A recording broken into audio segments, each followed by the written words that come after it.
quickly through this unit. Okay, so we're going to be talking about hemophilia, proteins, and genes, and we'll learn what that word hemophilia means.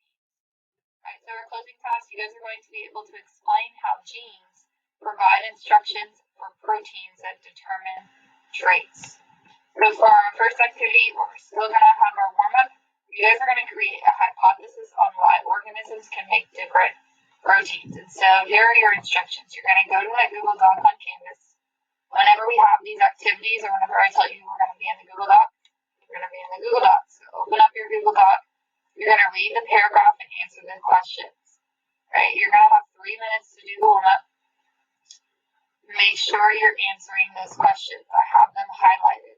So why do organisms make different proteins? And using the space below, explain why you think this happens. This is something that we haven't gone over, but we're going over today. I want to see what you guys think before we do this. Ramsey's link. I don't have a link. It is in your Canvas page. It's on modules. So you guys are going to submit it that way. This is going to be different because I am going to take a 5-point grade each day, kind of a participation point grade, to make sure that you guys are doing the Google Doc. Alright, so this is going to be in place of what we would do on Amplify usually.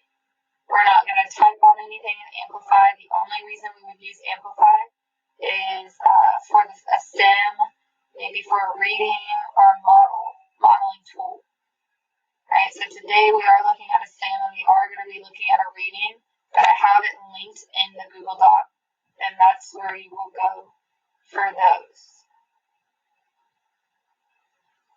Alright, so I'm going to give you guys 3 minutes. You should be in the Google Doc on Canvas. Read that paragraph and answer the questions in there.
on to reading. So what you just answered there, we are actually going to be looking at. So I made this, so I don't have exact answers. You're kind of just guessing on that model, but that's just kind of to get you thinking on what we're going to be doing today. So we're going to be doing reading. Right? So we've learned that an organism's traits depend on the proteins in itself. Like how does this hopefully get into your brain? Hopefully you know that organism's traits. So whether I have blonde hair, blue eyes, or if I have brown hair, brown eyes, that depends on the proteins in my cells. Right? These little protein molecules floating around in there. We then also learn that different organisms have different protein molecules resulting in trait variation. So we know that trait variation is me having blonde hair, my mom having brown hair, my brother having black hair, my dad having brown hair. That's trait variation, and that depends on the different protein molecules in your cells. Right, so we're going to be looking at why this happens. So why we have trait variation, why we have different protein molecules. Right, so for our chapter 2 question, so we're going to answer hopefully by the end of next week. Why do Darwin's bark spiders need different proteins for cell flexibility? So today, in order to answer that question next week, we're going to look at this question. How can organisms make different protein molecules for a particular feature? So how can organisms make different protein molecules for a particular feature? Now, we have this reading, Dr. Safari from the medical company sent us an article about a blood disorder called hemophilia, and this is caused by differences in proteins. Right, so what I want you guys to do, this is on your Google Doc. When you're reading, remember you guys can highlight, you can underline, you can put a note out to the side on words, on phrases that can be completely unfamiliar or ones that you have seen but aren't exactly sure what they are. Right, so go into that Google Doc. There's some instructions right there for the reading. There's only 2, so what I'm going to give you is I'm going to give you 8 minutes to read and annotate, or add annotations. I need you to do at least 3 annotations. Right, the reading is linked in that Google Doc, so all you need to do is press on that, and it will take you straight to the reading. You probably have to log into Amplify with Google, then it'll take you straight to the library in Amplify.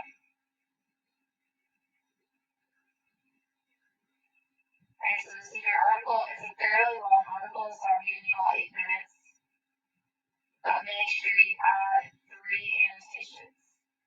And I'm going to start the timer.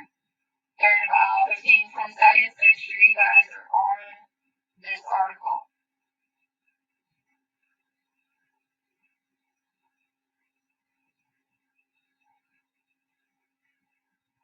And those instructions are there. All you need to do is add 3 annotations. We're going to play a video after we watch, or after we read, to kind of give us a little bit more information on genes, on alleles, on chromosomes and DNA. So after you finish reading, we're going to go watch that video, and then you will answer 2 questions.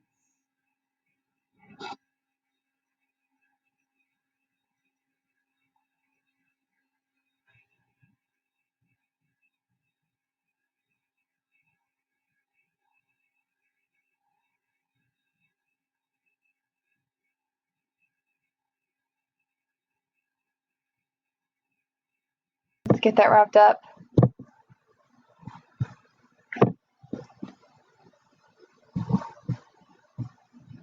All right, y'all, we are going to watch this video. So I don't know if you guys have heard of the Amoeba Sisters, but they create a lot of science videos talking about a bunch of different things. But this one is going to be talking about DNA, chromosomes, genes, and traits. All right, so we're going to watch 2 sections of this video. We'll watch the first 3.5 minutes and then the last 3.5 minutes. So I'm going to go ahead and go to this video on YouTube. Give me 1 second. Make sure I'm sharing my screen.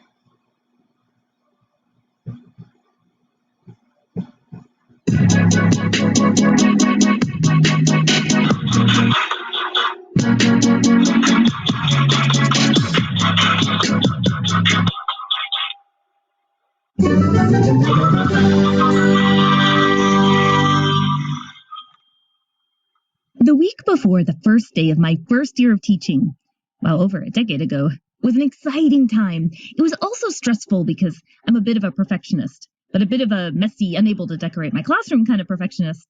Actually, maybe I'm not a perfectionist. I wanted to make my classroom inviting and exciting, and I really wanted my students to walk in and think, this is amazing. I could never make it look like what I imagined up, but the most amazing thing did happen in the week to follow. I knew a colleague who had a friend who had a son who was going to college. Confusing. But anyway, that son could not take his pet snake to college with him. Some rule about dorms and snakes. My colleague asked, would you like it? They said they can give you the cage and everything. It could be a classroom pet. I didn't even have to think about it. Of course. So Spike, a Texas rat snake, became a classroom pet, an amazing, popular one at that. He was friendly, well, for a snake. He'd let you hold him and not bite. That year, I was the only one in the science wing with a pet snake, and I'm pretty sure there were some people that wondered, what was the point? Well, I'm big on relevance, so anytime I would teach a biology concept, I found some way to work in Spike. Predation? Well, let's talk about Spike's appetite for rats. Mitosis? Let's talk about why Spike even needs to make more cells. One day in tutorials, a student asked me, since Spike's parents were bred in captivity, did you ever see Spike's parents? Do you think Spike's parents looked like him? You can't ask a question like that and not expect an answer. It was a great question because we were getting close to our heredity unit. Heredity is about how traits are passed down from parent to offspring. We've made a playlist of our videos that focus on heredity, including reproduction, how to track inheritance and pedigrees, how to solve genetic problems in Punnett squares, and understanding different Mendelian and non-Mendelian inheritance. But you really can't delve into those and study heredity without understanding DNA, chromosomes, genes, and traits. And that's what this introductory video is going to focus on. So back to the student question. Spike has traits. The patterns on his body, his size, these traits are coded for in his DNA. Some of the traits he inherited can be influenced by the environment. For example, if Spike had not had the nourishment he needed, that could affect his size. DNA is not just one big code buried deep down in an organism like some treasure. Spike's DNA is in the nuclei of nearly all of his body cells. He inherited his DNA from his mother and father. I can't know for sure what Spike's parents look like, but I do know that Spike inherited his DNA from them. One fun fact, many snake species can reproduce asexually. Had that been the case for Spike, he would have inherited all of his DNA from only one parent. But it would still be DNA coding for traits. Just like Spike, your DNA codes for your traits, and your cells can't function without it. DNA determines how tall you are, what color your eyes are, what color your hair is, or even if you're at risk for certain diseases. Also, like Spike, your entire DNA code is in most of your body cells. That's why in those crime-solving shows, which we may or may not absolutely love, a criminal can sometimes be caught by just leaving a cell from a hair follicle behind.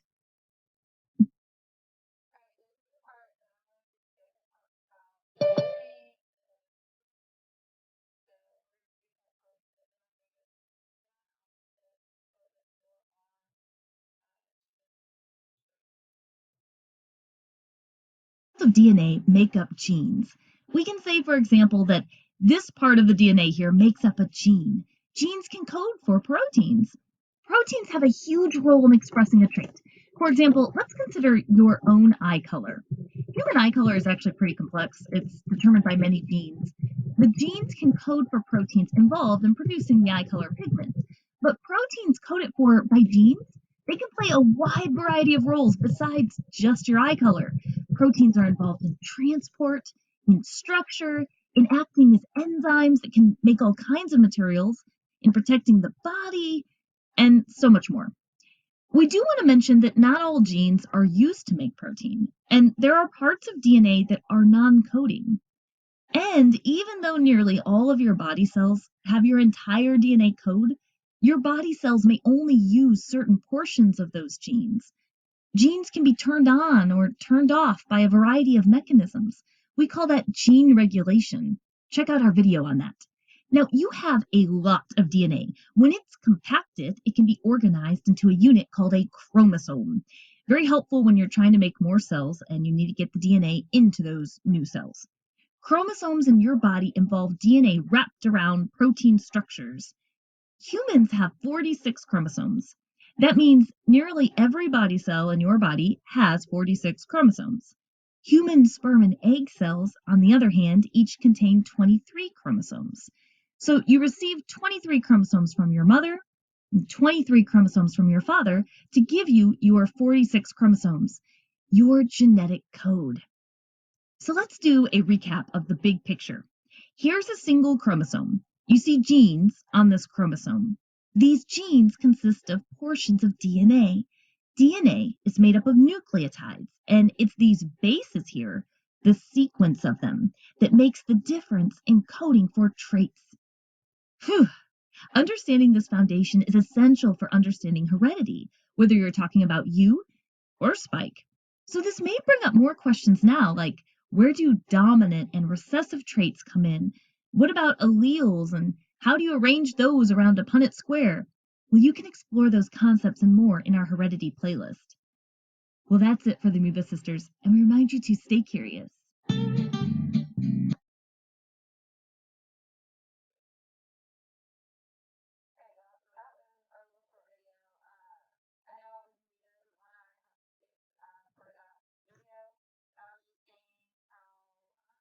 Kind of talked about DNA and the whole concept of a double helix. I'm not sure if you guys have heard of that before, but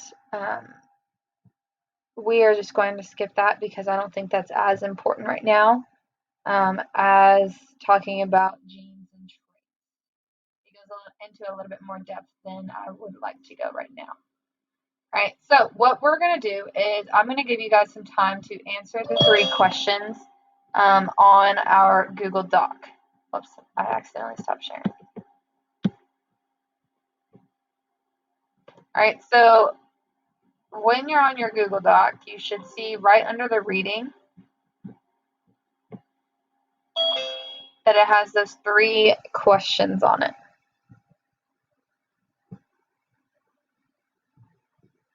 All right, so the first question is, what role do genes and alleles play in determining a spider's silk flexibility trait?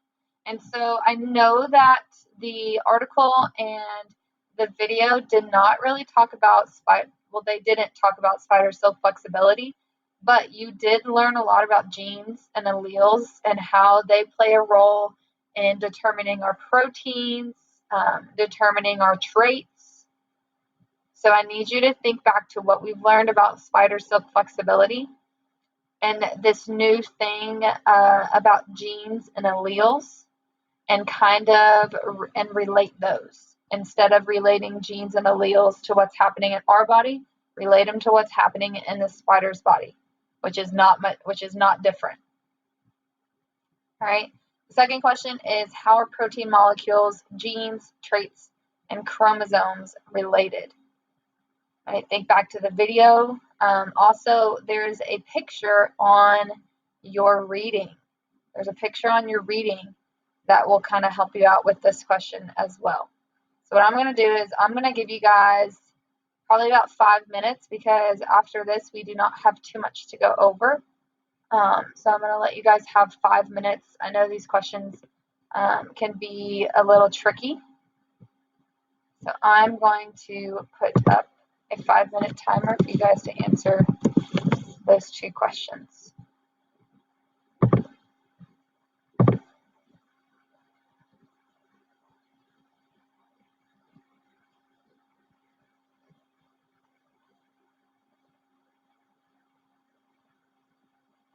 Once you get done, if you would like to look at the homework, you can. We've got a few more things before I introduce the homework, but if you would like to start looking at it, that is totally fine with me.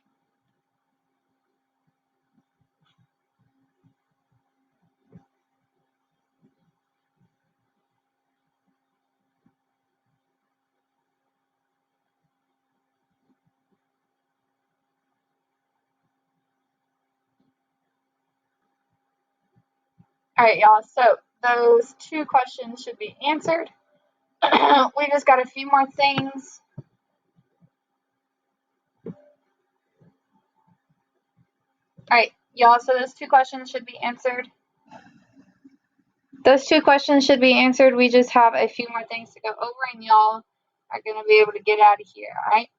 So we're going to look at our definition of gene, and we're going to add that to our digital notebook, and we'll talk about it just a little bit. All right, so make sure you have your digital notebook open.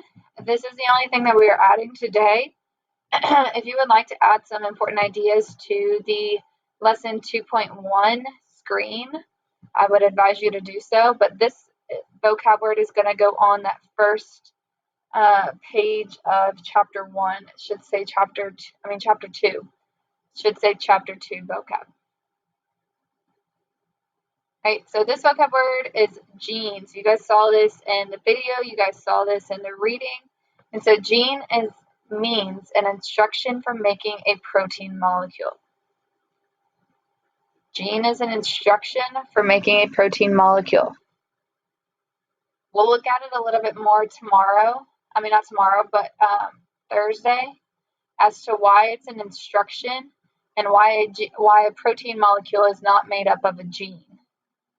Right? A gene is an instruction for making a protein molecule, but a gene is not a protein molecule, or a protein molecule is not a gene. It's an instruction. And I know it sounds kind of weird that we have instructions in our body. All right, so make sure you get that down in your notebook.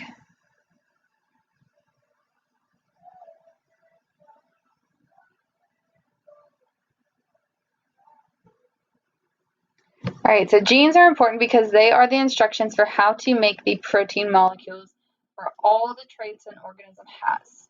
All right, so genes code for protein molecules that make up my hair, protein molecules that make up my skin color, that make up my eye color, right?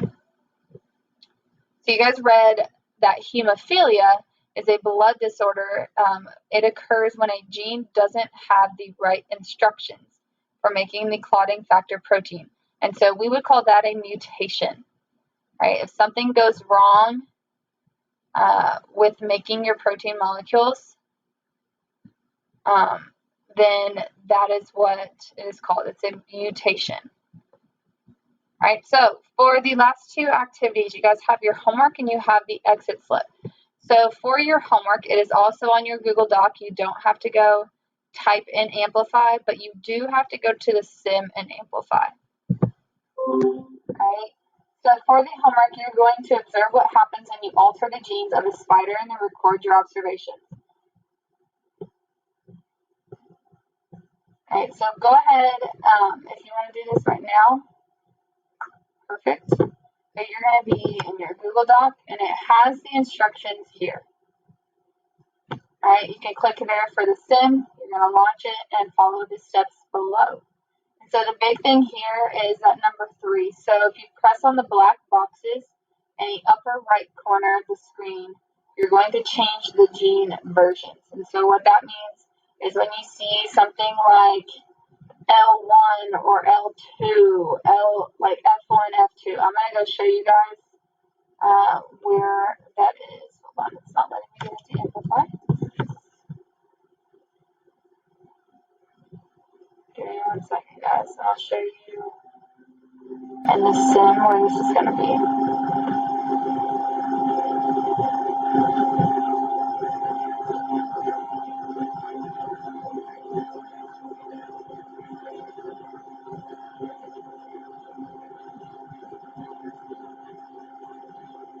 Kendall's saying it says error when she clicks on the link. So for the sim, let's see.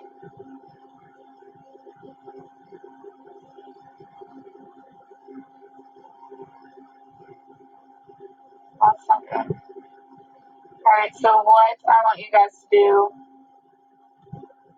it looks like something's going on with Amplify. That might be why.